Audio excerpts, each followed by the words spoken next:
Hi, and welcome to our Tuesday live leadership chat. Today, I'm going to talk about developing your coaching presence. I heard from a student this week that they were really struggling with their internal chatter. They knew that it was the best thing that they could do for their coachee was to actually be quiet and listen. And it's true, he was quiet, but only on the outside.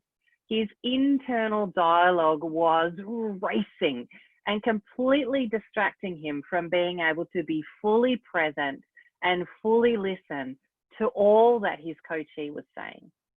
And so good coaches know that the skill of coaching presence, being fully present, can actually make or break a coaching relationship. My name's Kylie Butler, and I'm a part of the Christian Coaching Institute, which is Australia's leading Christian coaching organisation. We've been coaching and training leaders in coaching for over 10 years now. So as we think around coaching presence, there are many definitions and interpretations of a coach's presence. The International Coach Federation describes presence as the ability to be fully conscious and create spontaneous relationship with the client, employing a style that is open and flexible and confident. So coaching presence is a posture that we have as coaches or leaders that might be using coaching skills. It's a felt experience of stillness, of timelessness, of connectedness.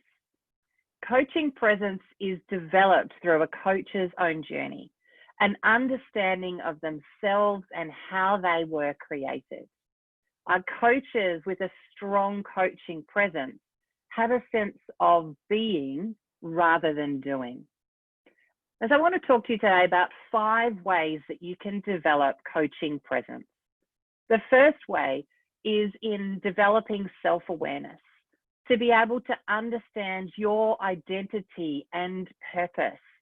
And honestly, we need to get some feedback. If we sit in our own heads, in our own perspective all the time, we're really not going to develop self-awareness. So we need to hear from others. We need to hear from others who are going to give us honest, brutal, sometimes honest feedback, but done in love. The second way we can develop coaching presence is about developing the practice of observation. Rather than needing to kind of find a question or a solution for someone, pause, sit back, and observe what's happening with your coachee. Observe what's happening in yourself, whether in your body or in your mind, and just be curious. Observe it and note it.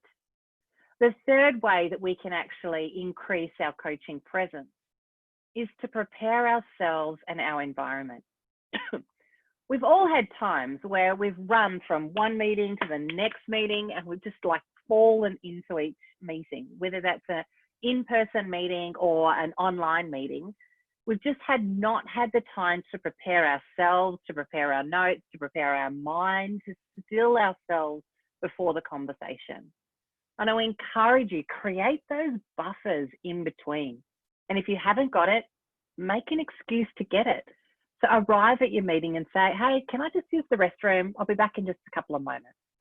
And just give yourself a chance to prepare yourself before your coaching session. The fourth area is to remember that it's actually not about you. The coachee is the leader in the conversation, and your role as a coach is to partner with them in them getting their outcomes that they need. And the fifth way of developing coaching presence is to be okay with silence. You know, it's often silence that's the hardest part of coaching presence because we get challenged, we begin to panic, oh, what's my next question? What's happening now? Are they doing okay? And instead, we just need to sit in silence. We don't need to fill the gap during the coaching conversation. But to be truly present may actually involve periods of silence.